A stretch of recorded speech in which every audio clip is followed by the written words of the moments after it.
É com alegria que nós estamos aqui com o nosso programa Medicina em Destaque, trazendo curiosidades, conhecimentos, informações, trazendo convidados especiais que merecem destaque por essa TV, porque ela se preocupa em dar essa informação a você. A TV Mar tem colocado na sua grade o programa Medicina em Destaque para estar mais próxima de você, para dar essas informações que tanto a gente carece. Por exemplo, às vezes a gente tem uma dor no estômago, aqui que a gente chama boca do estômago, e na verdade a região epigástrica. E a gente fica sabendo o que é isso, o que foi isso que eu comi, ou foi aquilo. Para tirar todas essas dúvidas, nós trazemos aqui muito mais do que um convidado, um grande amigo, Dr. Fernando Barreiro, e é com muita alegria que nós recebemos a sua pessoa aqui. Professor Fernando, muito obrigado por estar aqui conosco. A honra é minha, doutor Jefferson, estar de volta aqui ao seu programa após um ano e meio, mais ou menos. Um ano e meio, né? Estávamos aqui, nós falávamos sobre hepatites, mais ou menos isso? Sobre hepatites, né? Justamente. Conversamos sobre hepatites, conversamos aqui sobre endoscopias. Isso. Né? E era o mês de março e nós estávamos já nos preparando, já com um temor muito grande dessa terrível virose que nos acometeu o mundo inteiro, né? Foi a Covid. Segundo informações, em instantes você a teve, né? Sim, eu, há uns 40 e poucos dias atrás, eu fui vítima da Covid, uma Covid leve, eu já fui vacinado em fevereiro, tomei as 2 doses, tive uma Covid de mais ou menos 10 dias, mas sem tosse, sem falta de ar, foram mais sintomas de dores musculares, febre, um pouco de dor de cabeça e tal. Sintomas mais, vamos dizer assim, mais leves, né? Mas é uma doença pesada, viu? É difícil também escapar aquele profissional que está na linha de frente. Está atuando, né? Eu faço endoscopia, a gente fica mais sujeito a aerossóis, né? Então é mais arriscado. Mesmo já tendo tomado a vacina, mas a gente sabe que existem as variantes, né? Que escapam um pouco da vacina. Eu sei que motivo de alegria está você ter tido, estar aqui. Sem dúvida. Alegria, outras alegrias. Agradeci muito a Deus foi por isso, né? Estive, inclusive, você que é um homem religioso também, estive, inclusive, lá em Pesqueira, há cerca de 15 dias atrás, 18 dias atrás, lá onde, o local onde apareceu Nossa Senhora, a irmã Adélia, lá no Sítio Guarda, não sei se você já ouviu falar, na cidade de Pesqueira. Apareceu no ano de 1936. Né? E ela passou aí 50 anos sem falar para ninguém, porque diziam que ela era mentirosa, né? Mas, depois a gente pode contar uma história sobre isso. Pode até continuar, até porque o meu filho, que é padre, sim. Fez um convite, há poucos instantes antes de chegar aqui, fazendo um convite para que eu compareça lá em Moreno, lá em Pernambuco, onde foi construída a Igreja dos Arautos, e ele tirou fotos lá em cima. Na época nós acompanhamos toda a construção, mas ele fielmente exerceu e a igreja está de pé, né, como diz a velha história. E ele com todo o entusiasmo, né, um jovem padre. Um jovem padre, e a gente fica feliz por isso, né, porque antes na decisão dele nos perdeu, e eu fiz toda um arsenal de perguntas, e ele simplesmente, muito simples, disse: se o senhor tirar essa oportunidade de mim, está roubando a minha felicidade. Então não tem que discutir. Tenho que discutir. Então, é um consagrado a Deus mesmo. Sem dúvida. Mas aí você esteve lá? Estive. É interessante, Gerson, porque eu li alguma coisa sobre o Diário do Silêncio, um livro escrito por uma professora lá da Universidade Católica de Pernambuco, chamada Ana Lígia. Depois eu mostro aqui a foto dela, tal. A gente tirou até uma foto lá em Pesqueira.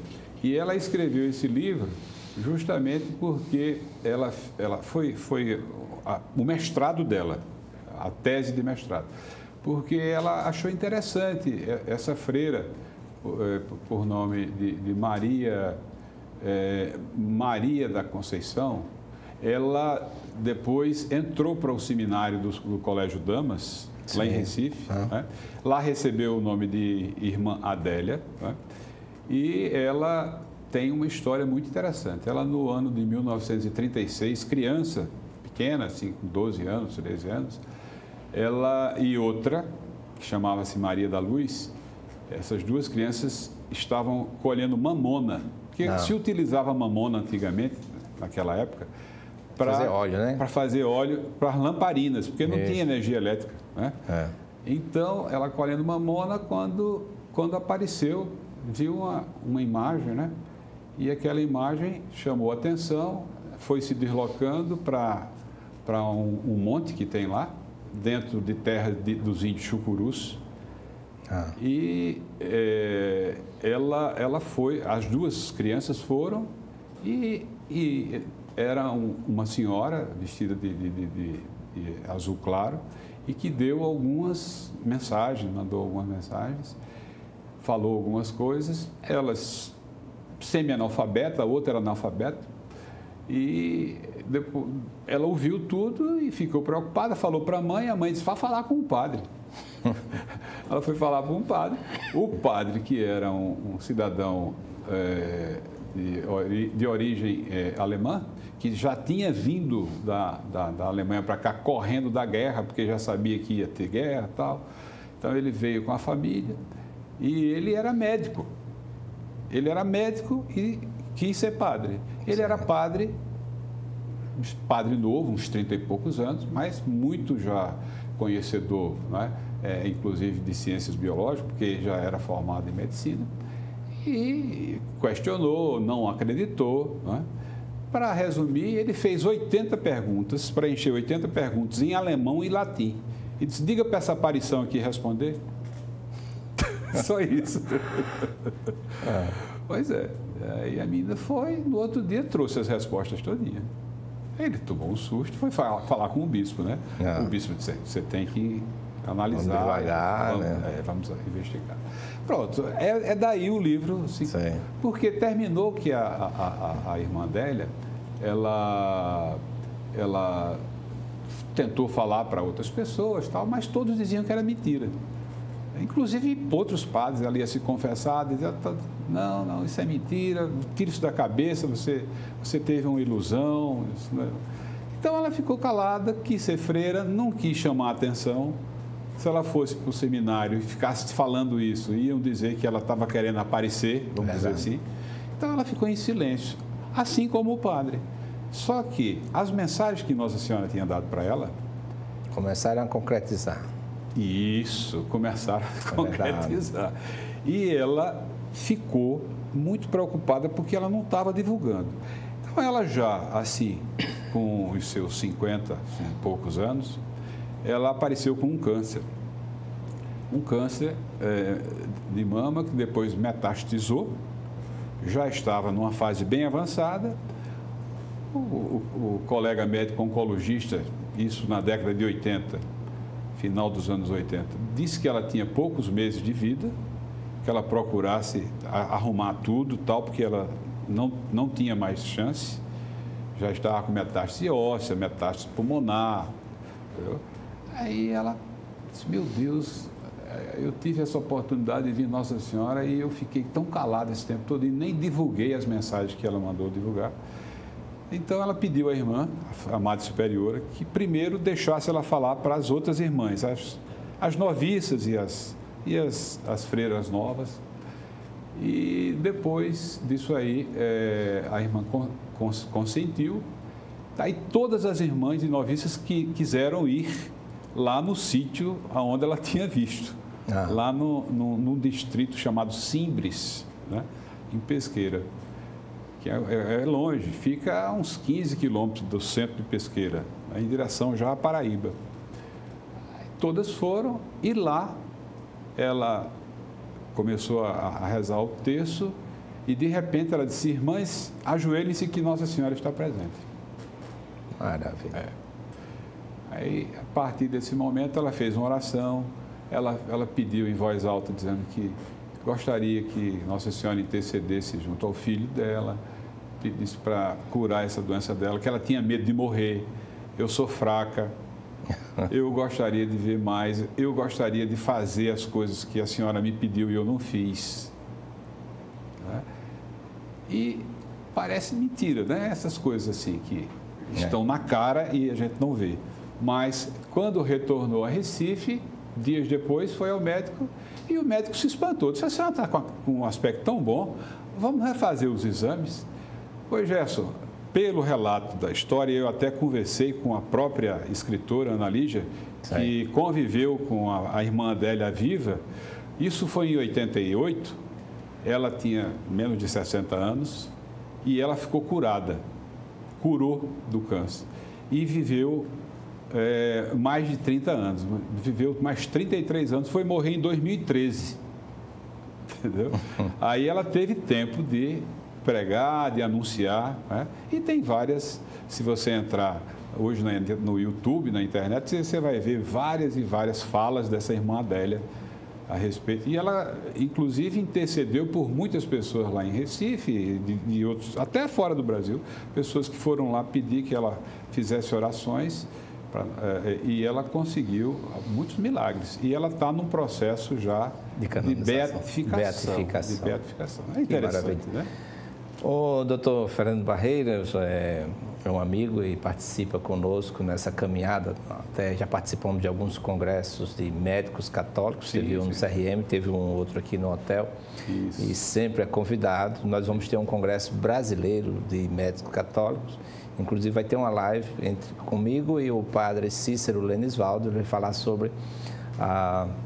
Muito preparado, o padre Cícero. Ele vai falar sobre a vocação do sacerdócio e eu vou falar sobre a vocação da medicina, né? As duas vocações, essas coisas todas.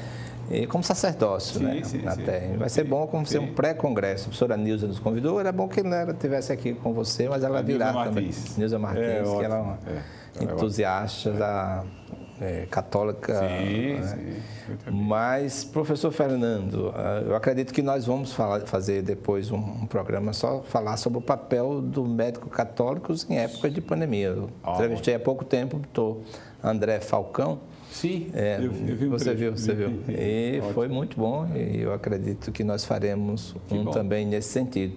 Mas já que você é um homem eclético, nós temos uma pergunta aqui, parafraseando o nosso amigo Fernando, seu xará, que também faz essa pergunta. Eu pedi para o Josiel colocar, por favor.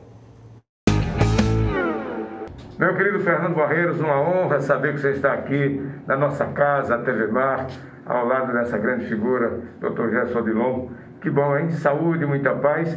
E por falar em saúde, sempre vem à tona você como um homem que teve experiência política e é um político nato.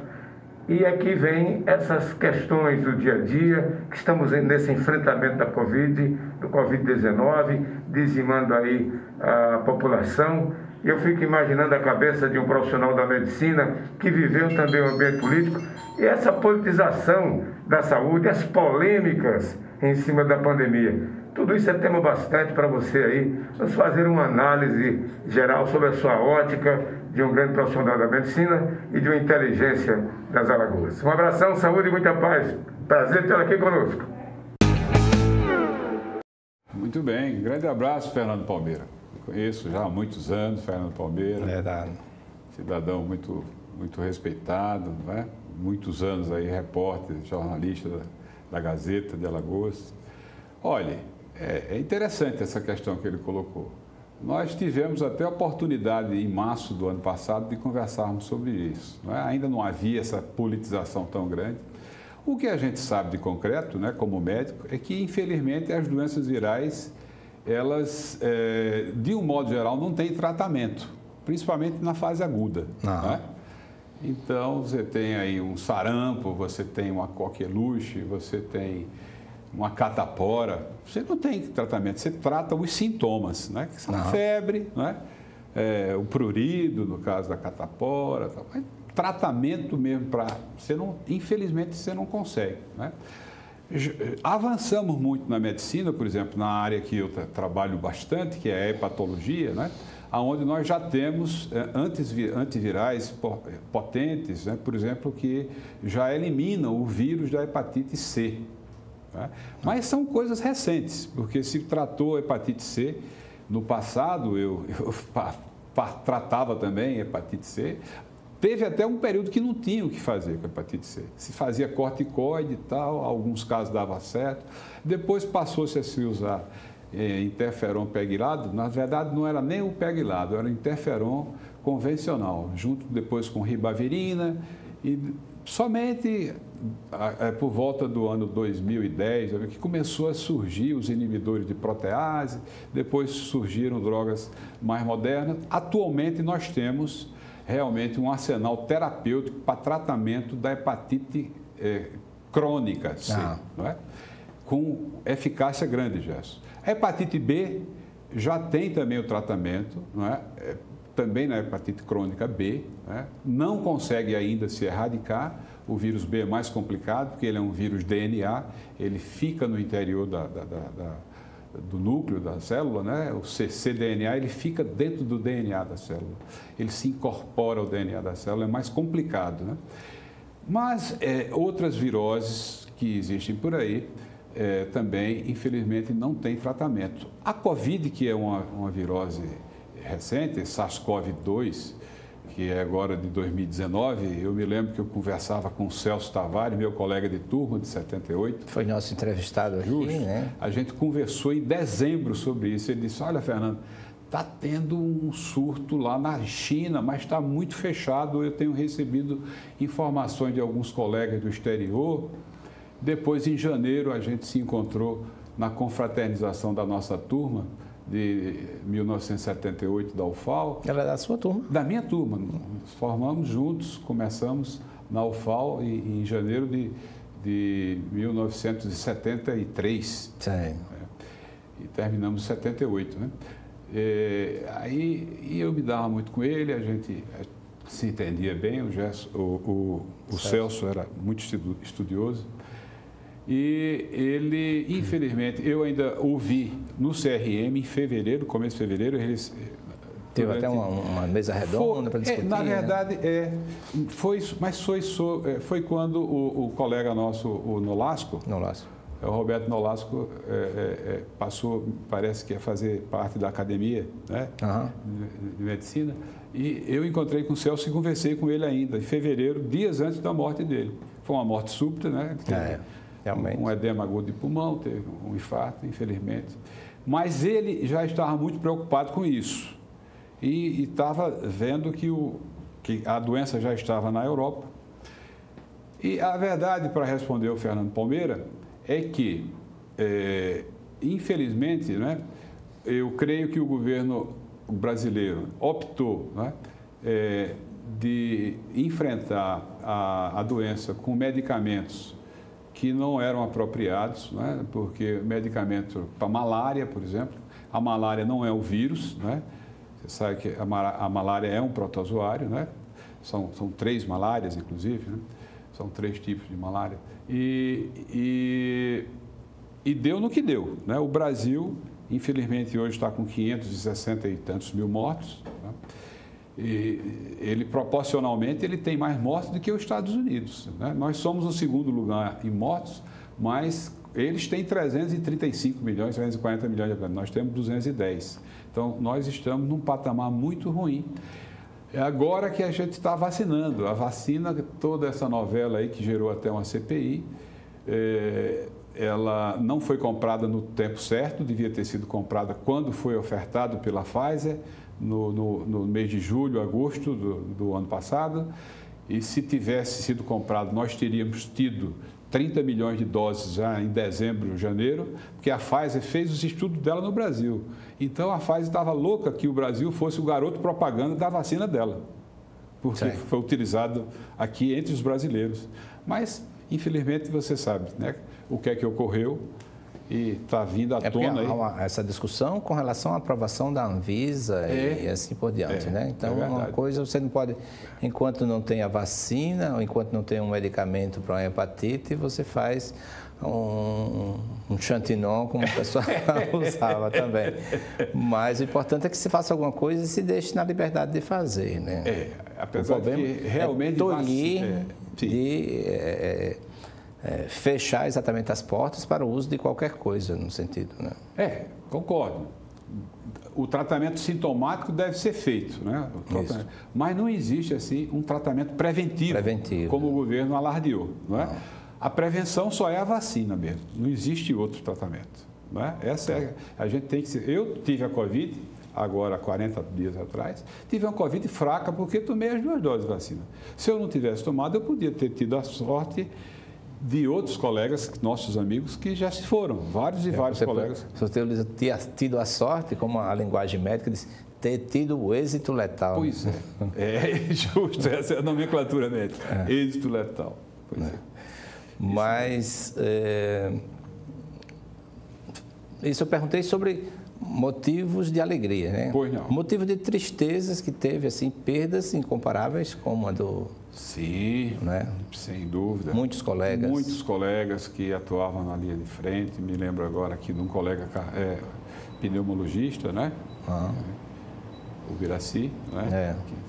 Que tinha tomado a vacina também, a segunda dose. Foi o Biraci, porque quando eu acadêmico nós fazíamos estágio lá na unidade de emergência. Sim. E até meia-noite os 3 da UFAL eram médicos. E depois nós passávamos para atendente de enfermagem. Botava todo mundo para dormir e nós ficávamos assim, não dormíamos mesmo. E quando eu vi o Biraci passar numa maca e ser transferido do hospital, eu confesso forte, que né? a lágrima correram nos meus olhos. Não falha, sem dúvida. Realmente, é uma doença que tem feito, eu acho que, de um modo geral, tem feito muitos de nós repensar o sentido da vida, não é? É verdade. Não é? Uma das coisas que fez amadurecer foi exatamente o sentido da vida. E eu atendia na faixa de 10 a 15 positivos de Covid, né? Porque o pessoal ia levar atestado, né? Passavam lá na medicina do trabalho, sou eu. Lá no hospital, né? Entendeu?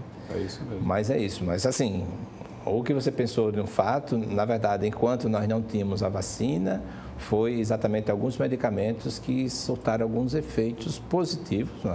Nós podemos dizer, chamar medicina por evidências, eu posso dizer até a título da minha família. Muita gente deu positivo sem ter tomado vacina, mas sem sintomatologia nenhuma. Eu tomei as 2 vacinas, mas não deu positivo para nada, graças a Deus. É um susto a menos. Um susto a menos. Mas orações também, né? Essa questão de fé a gente vai falar bastante. Sem dúvida. Inclusive o Evangelho de hoje que fala aquele encontro da Cananeia com Jesus Cristo, que pede a cura para sua filha, e Jesus disse, não é bom que a gente dê o pão de nossa mesa para os cachorrinhos, e ela diz, mas os cachorrinhos comem as migalhas que caem da mesa do seu dono. Professor Fernando, nós vamos falar aqui um pouquinho sobre queixas, né? Quer dizer, um estresse que gera muito. Aquela dor epigástrica que a gente chama de queimor na boca do estômago. Nos fale sobre... É muito comum, né? É muito comum, né? E piorou agora nesse período de pandemia. Sem dúvida, porque, de qualquer maneira, há um estímulo, né? Há um estímulo para as células gástricas, né? Há uma fabricação maior de ácido clorídrico, né? Mas poderia ser numa linguagem assim para o pessoal, quer dizer, aumenta a acidez. O nosso organismo, ele tem, assim, sem dúvida. A natureza, a ciência de Deus, assim, prepondera sobre todas, e eles não poderiam deixar o nosso organismo vulnerável. Quer dizer, a gente come, mas existe um suco que faz a digestão, né? Muito bem. Que é um suco muito ácido. Muito ácido. Que se cair num pano, num tecido, depois de algum tempo está furando esse tecido. Não é? Essa mucosa do estômago, ela é forte o suficiente para aguentar essa acidez, né? Que tem um pH baixo, né? pH de 4, de 3, abaixo de 3 até, que é justamente para ajudar a digestão, né? Quebrar os alimentos e tal. De forma que o local desse suco gástrico é no estômago. Se por acaso ele sobe, se por acaso ele reflui, ele vem para o esôfago e pode até subir perto das cordas vocais, né? Dando tosse, dando rouquidão. Então, vai trazer complicações. E, infelizmente, não é? Nós tivemos agora na pandemia as pessoas mais reclusas, diminuíram a atividade física, passaram a comer, às vezes, de uma maneira equivocada, desregrada. Não é? Muitos engordaram. Não é? Isso aí piorou, não é? Então, porque a obesidade é um dos fatores que aumenta a pressão intraabdominal e faz com que haja um refluxo.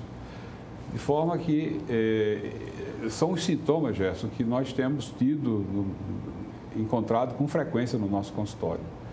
A famosa doença do refluxo. Existe a diferença entre sinal e sintoma, né? Sim, sim. Sintoma é aquilo que você sente. Isso. E, na verdade, isso é a dor, né? Essa sensação de queimou é um sintoma. A gente não consegue medir quanto queima, só sabe quem sente. Não é? E quais são os fatores, assim, etiológicos, os agentes etiológicos que causam, não é, essa acidez, que fazem com que essa acidez aumente? Inicialmente em questões alimentares, bebidas, tabagismo. Sim, isso. Pronto, você já respondeu uma boa parte das questões, né? Alguns alimentos que pioram, né? Que favorecem a abertura, né? Do esfíncter inferior do esôfago, né? Então, você vai encontrar aí algumas gorduras, chocolate, café, bebida alcoólica, alimentos gordurosos, alimentos condimentados, né? Tudo isso aí deve ser evitado, né? Deve ser diminuído, pelo menos, né? O café, muita gente diz, mas doutor, o café faz parte da nossa cultura e é um excelente, né, bebida, é bom para a energia, está provado que ele faz bem até para o fígado. Sabia que o café faz bem? Verdade. O café é excelente. Então, eu digo, você vai tomar o seu café da manhã. Agora, aquele cafezinho que você toma de 2 em 2 horas, você vai ter que parar. Você não pode ficar insistindo com isso aí. Vai ter que comer menos, comer mais devagar, não é? Então, basicamente, isso que você colocou. Existe um exame chamado manometria esofagiana, né? E outro chamado pH-metria, né? Esses dois exames, eles conseguem, Gerson, de alguma forma mensurar os sintomas da pessoa que se queixa de queimou, de azia. Ele vai dar concretamente, através de um gráfico, através até de uma gravação durante 24 horas, você fica com aquele aparelho para medir o pH, então você vai conseguir ver a quantidade, não é, de ácido que veio do estômago para o esôfago. É um exame que consegue flagrar, vamos dizer assim, os sintomas, né? Muitas vezes ainda não é o ideal, porque aqui no nosso meio talvez não tenhamos, eu acredito que não tenhamos um aparelho que consiga detectar o refluxo que não seja ácido, porque existe o refluxo biliar, que é um refluxo alcalino. E existe o refluxo de gás, de ar também. Mas já existe essa máquina, né? Em Recife já temos, nós já temos em São Paulo, e eu vou me informar melhor para ver se nós não já temos aqui, porque a nossa endoscopia, o nosso pessoal está progredindo bastante, né? Isso é bom. Fatores predisponentes nós sabemos, né? Essa alimentação, sim. O tabagismo também, né? Como é que o tabagismo... Também, o tabaco, ele é ruim para tudo, viu? Para tudo, né? Não é só para pulmão, não. Ele é muito, muito ruim porque ele realmente atinge as células tanto do estômago, células do intestino, células do pâncreas, né? Hoje existe uma relação muito grande de tabagismo e neoplasia. Neoplasia diversas, de forma que o cigarro não é mais nenhuma vantagem. Antigamente existia uma espécie de um glamour em fumar. Eu fui dessa época, viu? Verdade. Eu fui dessa época que todos os estudantes fumavam, né? Eu lembro de uma viagem, eu tinha 17 anos, nós fizemos uma viagem. E eu digo, agora eu vou arrumar uma namorada. Eu comprei uma carteira de cigarro. Né? Arrumar uma namorada. Quando cheguei perto da menina, eu disse, eita, que fedor de cigarro. Pronto, acabei. Que é bom meu canto. Foi bom, porque... É verdade. Existem também as alimentações do dia a dia, né? Agora, frutas cítricas, né? Sim. Isso varia de pessoa para pessoa. Agora, o que foi descoberto ultimamente foi o H. pylori, né? Como é que é essa história? O H. pylori, né, foi descoberto. É uma bactéria. É interessante, né, que os dois cientistas australianos que descobriram essa bactéria que causa gastrite e úlcera, né, ela, no início, quando eles descobriram, eles foram publicar esse trabalho. Aí, na época, a comunidade científica lá da Austrália tal, achou aquilo ali errado e publicou aquele trabalho numa revista de medicina veterinária. Isso é interessante. Depois, esses homens receberam agora, em 2005, me parece, o Prêmio Nobel. Você vê como... Aí veio... A ciência é assim, né? A ciência progrediu, né? E disse, olha, realmente... Pois é, o H. pylori, que era chamado antigamente de Campylobacter pylori, né? Ele está associado a uma inflamação, né, do estômago, a uma inflamação, a atrofia. Então, ele causa gastrite, ele causa úlcera, ele causa realmente um dano ao estômago. E muitas vezes, quando se trata o H. pylori, né, melhora-se o estômago, mas às vezes se piora no início a acidez. Porque aquelas células que estavam com a bactéria H. pylori, depois que a bactéria é eliminada, elas voltam a funcionar e voltam a fabricar ácido. Então, a pessoa passa a ter mais ácido. Depois de muitos anos que aquele estômago estava fabricando pouco, passou a fabricar normalmente, aí no início a pessoa volta a ter assim, uma quantidade normal de ácido, e essa quantidade normal é entendida pelo estômago como uma quantidade aumentada, né? Porque ele passou 20, 30 anos tendo uma infecção pela bactéria. Como que o estômago reage nesse caso? No início há um aumento de refluxo, há um aumento da pirose, do queimou. O peristaltismo tenta... Isso, quer dizer, isso. Os movimentos tentam expulsar ou para o adeno ou para o estômago. Muito bem. Às vezes tem diarreia depois do tratamento, né? Por causa do... Há uma mudança também na microbiota, né? Na antiga flora intestinal hoje. A microbiota é muito importante. Duas coisas eu vou fazer um enfoque com relação aos descobridores do H. pylori. Primeiro, é que foi a descoberta científica por acaso. É por isso que a gente não descarta, eu não descarto, de que alguns medicamentos que a gente está dizendo assim que não tem eficácia nenhuma na virose, hoje, à luz dos atuais conhecimentos, não tem, mas futuramente você não sabe se alguma pesquisa poderão chegar a isso. A outra coisa com relação a essa epigastralgia é que o telespectador perguntar quando é que eu vou saber que eu estou com a úlcera ou com a gastrite, né? E às vezes você procura primeiro um otorrino para depois saber que está verdade, muito bem, isso mesmo. Você descreveu tudo. Nós recebemos muitos pacientes do otorrino, porque o otorrino ele vai, observa, né? Ele faz o exame das cordas vocais, né? De todo o aparelho fonador, e ele vê ali edema, né? Ele vê uma mudança, né? Nós chamamos de enantema, me parece que eles chamam de eritema, essa mudança da coloração da mucosa. E a mudança de rouquidão, né? A rouquidão também, mas estou dizendo do ponto de vista de visualização. Né? Durante o exame que eles fazem o exame, que é aquele exame da laringoscopia. Né? É um exame chato. É um exame chato, mas é um exame preciso. É verdade. Né? E eles vêm e nos encaminham para o gastro. Né? Às vezes eles já pedem uma endoscopia, nós já fazemos. Eu gosto de fotografar a corda vocal também, né? E olhar com cuidado se está havendo refluxo, que muitas vezes você consegue visualizar durante a introdução do endoscópio, você já consegue visualizar a vinda, né? A subida do estômago para o esôfago do conteúdo. Né? Você através já vê... até da coloração, né? Já faz até um desenho. Você vê o líquido mesmo. O líquido você mesmo. Vê o líquido mesmo subindo. Você fotografa ou você filma, né? Pode mandar também em CD. Você vê o líquido subindo. Aquilo ali é uma evidência, a gente coloca a evidência de refluxo durante o exame. Então, comprova a tese do otorrino.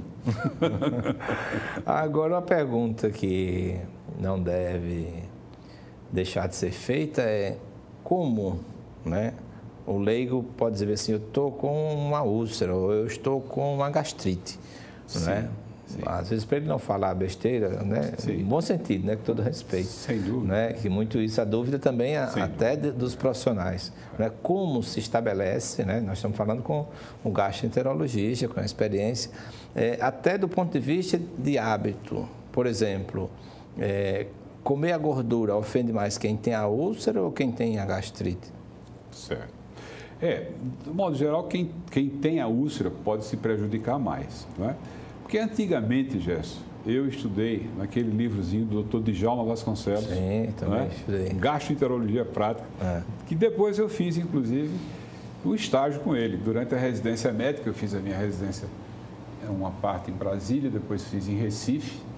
E em Recife, lá, com o Dr. Vitorino Spinelli, na época, lá no Hospital Barão do Luciano, e lá no hospital da UFPE, que era ao lado do IMIP, hoje, atual IMIP, né? Depois é que construíram o Hospital das Clínicas, vamos dizer assim, que é ali na cidade universitária. Mas o Dr. Djalma era o nosso professor lá na época, e era interessante, né? Tinha até um colega, que na época era o R4, que é de Arapiraca, Dr. José Roberto, Dr. José Roberto Almeida. Eu era R1 e ele já era R4. E ele ficava fazendo acidograma. Né? Então, ele colocava uma sonda, paciente, e ficava medindo a quantidade de ácido que saía do estômago com determinados alimentos. O paciente comia um alimento, né? Aí saía tanto de ácido. Outro alimento, ele ficava fazendo esse teste. Né? Uma pH-metria, né? Na época era um acidograma. Não existia ainda esses aparelhos modernos que hoje existem, né? pH-metria, mas ele já tinha esse acidograma e isso aí era interessante. E o que se sabe, né, também com relação a alimentos, né, é que existe alguns alimentos que são, vamos dizer assim, que favorecem a secreção. E às vezes estimulam, né? Que estimulam, justo. Alimentos gordurosos, né, são os principais. Alimentos também ricos em lactose. Né? Muitas pessoas, às vezes, chegam nos nossos consultórios com queixas, né, de pirose, e tem intolerância à lactose. A pessoa pensa que intolerância à lactose só dá diarreia ou só dá gases. Não, pode dar também pirose, pode dar azia também, isso queimou. Né? Você tem que investigar tudo. Eu tinha um professor de gastro, Dr. Edsler, né? A doutor Esder? Sim, Esder Maia. Ainda está atuando. Ainda está. Está atuando. Um professor, ele falava sobre o efeito reboque, né? Às vezes você tomava o leite, rebote, né? Isso. E produzia mais, né? Isso mesmo, muito bem, justamente, por causa da gordura que tem no leite, né? O leite tem a gordura, tem a proteína e tem o açúcar, que a lactose é um açúcar, não é gordura, né? As pessoas pensam que, doutor, estou tomando leite desnatado, viu? Eu disse, não tem nada a ver, continua. Agora, existe o leite com lactase, que o pessoal chama de sem lactose. Na verdade, eles acrescentam a enzima lactase ao leite, né? Aí quebra a lactose, que a lactose é uma galactose com uma glicose. As duas se fundem, né, e formam esse tipo de açúcar, que é o açúcar do leite, que é a lactose. A ciência evolui a cada dia.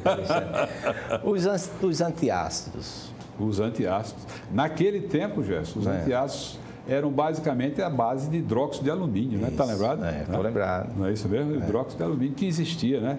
Eu fui médico lá em posto de Bebedouro ali, depois do posto Salgadinho, né? Então, existiam os medicamentos da Rename, né?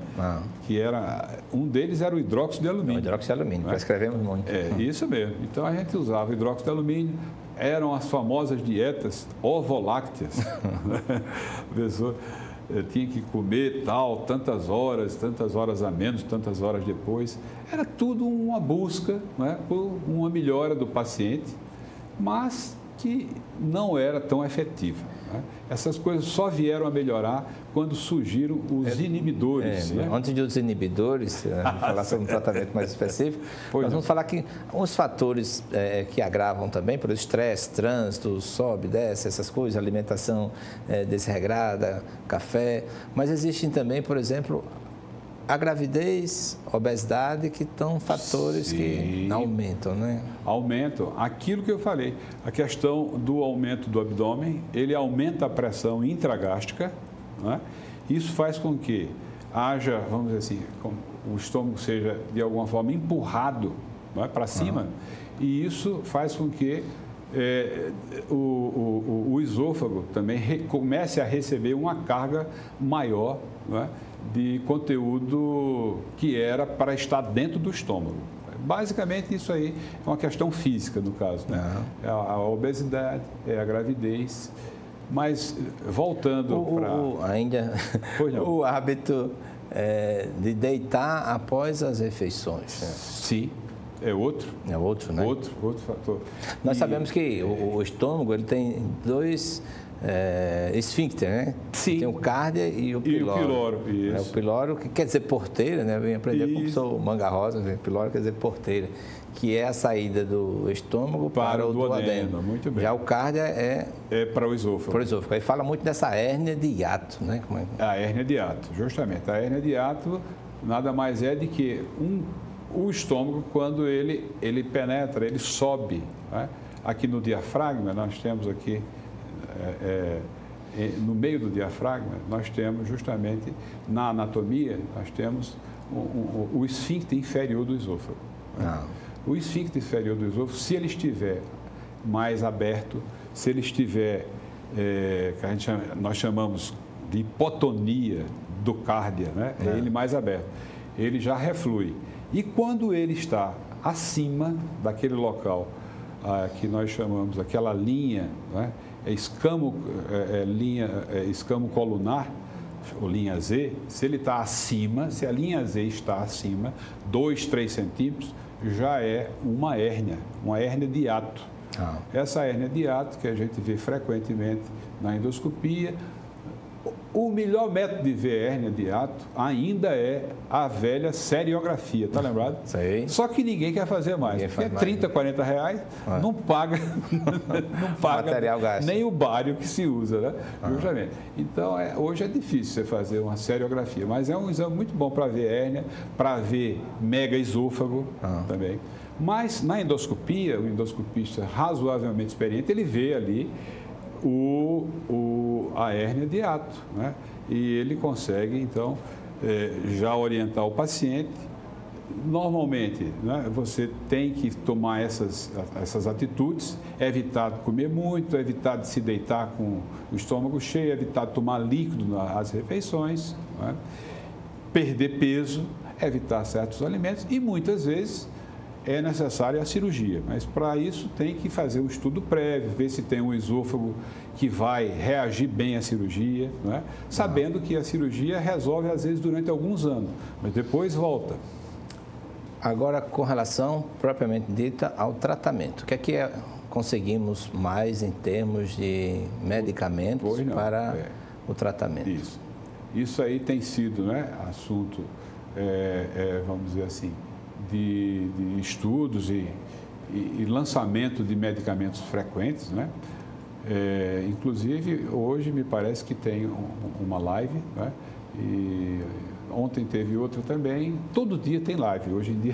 É verdade. Né? Então, na Federação Brasileira de Gastro e na Sociedade Brasileira de Endoscopia, todo dia tem alguma coisa. Em todas as áreas, né? Todas as áreas. Então, todo dia tem você vê à noite. Eu fiz 2 sobre declaração de óbito, né? Foi, né? Porque às vezes a pessoa preenche, bota lá uma afirmação, quando não tem elementos para confirmar que aquela causa realmente existiu. Né? Você não pode assinar uma declaração de óbito dizendo que foi Covid sem você ter um elemento confirmativo do diagnóstico. Né? Na verdade, isso é um atestado falso e o artigo 302 do Código Penal dá ao médico no exercício de sua função atestado falso, pena. Né? Tem as penalidades devidas. Mas com relação ao tratamento, professor Fernando Barreiros, existem os tratamentos que a gente aprende... Higienodietético, higienodietético, que você já colocou. Alguns que, por exemplo, o leite orientavam bastante, mas tem um chazinho de chuchu, alguma coisa nesse sentido, podem ser utilizados. Maçã é uma coisa que eu vejo que funciona, né? Tem pessoas que realmente se dão com maçã, com pera, que com frutas assim neutras, né? Ajudam bastante, né? Pinha, graviola, né? São sucos menos ácidos, não é? São bons, né? Na prática funcionam. Agora, cientificamente comprovado, nós temos os científico nós temos, né? Começou, como eu te falei, no final dos anos 80, começou então os bloqueadores H2, né? Isso. Da histamina 2. Esses bloqueadores, não sei se vocês se lembram, né? É a ranitidina, né? A cimetidina. Foi uma revolução no tratamento, né? Cimetidina, ranitidina, depois famotidina, e depois vieram os inibidores de bomba de próton. Né? Começou com omeprazol, e depois vieram tantos aí, pantoprazol, lansoprazol. Hoje nós temos vários, dexlansoprazol, rabeprazol, esomeprazol, e agora temos um outro, né? Que começou lá pelo Japão, que não é dessa classe, mas o nome comercial é Inzelme, eu acho que é apenas, só tem esse por enquanto. Estou esquecido do nome científico, é Vanzo, mas estou esquecido. Pode ser que daqui a pouco chegue, né?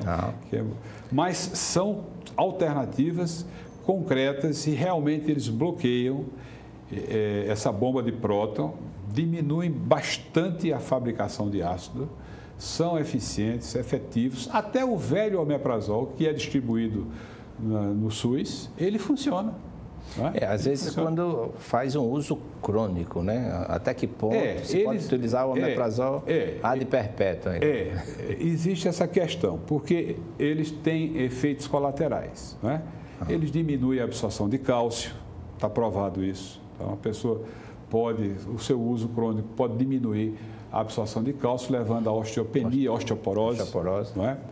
Eles diminuem a absorção de alguns outros elementos, também nessa área, magnésio, e inclusive existe a suspeita de que diminua também a absorção de algumas vitaminas, de forma que, dentro do possível, você deve usar com uma certa parcimônia e dentro, se já é uma dose suficiente, aquela, você não precisa aumentar. Se a pessoa com 20 miligramas já consegue diminuir, não é, a sua azia, não precisa fazer 40 nem 80 miligramas, né? Então, você tem que trabalhar caso a caso, cada paciente. É um tratamento, como a gente diz hoje, né?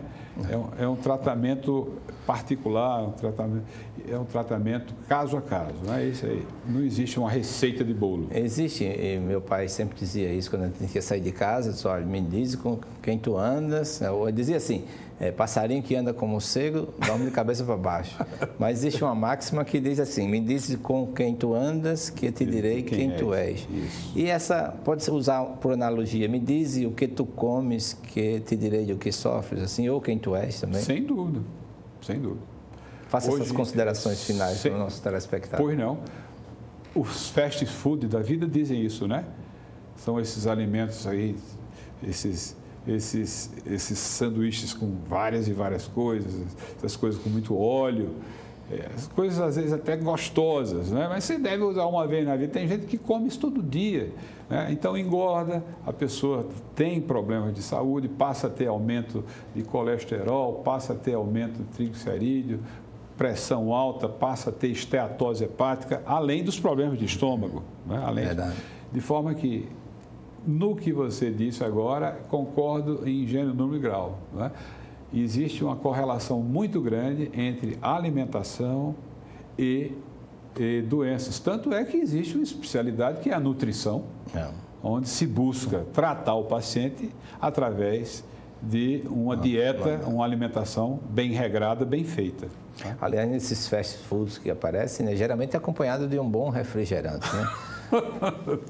Para complicar mais. Para complicar mais ainda. Muito bem, Gerson. Disse bem, amigo Gerson. É isso mesmo. E não importa se é 0, se é 1000, é o refrigerante, você não tem... Tem muito veneno ali dentro. Se é diet ou se é light. Meu velho pai, já falecido, dizia, Coca-Cola é bom para a gente limpar a pia. Professor Fernando Barreiro, muito obrigado por estar aqui no nosso programa. Fique certo de que no próximo mês de setembro, vou trazer você aqui, a professora Nilza, para a gente falar sobre esse congresso brasileiro que nós vamos ter lá em Brasília. Eu vou lutar para fazer presencial, né? Mas ele vai ser também talvez online, híbrido, né? Uma híbrido, parte presencial, outra parte híbrida. Online, né? Isso. Que bom, Gerson. Tá bom. Parabéns. Então, Eu agradeço a você por mais uma vez ter atendido o nosso convite. Eu sei a luta, o trânsito, quanto foi demorado, mas chegou no ponto ideal para o início do nosso programa. Sempre é uma honra estar com você. Eu que agradeço também. E a você, telespectador, razão maior desse nosso encontro, do nosso programa Medicina em Destaque. Fique certo que na próxima semana nós estaremos aqui outra vez com outro convidado para atender a você. Muito obrigado, fique com Deus e até a próxima semana. Professor Fernando, um abraço. Um abraço.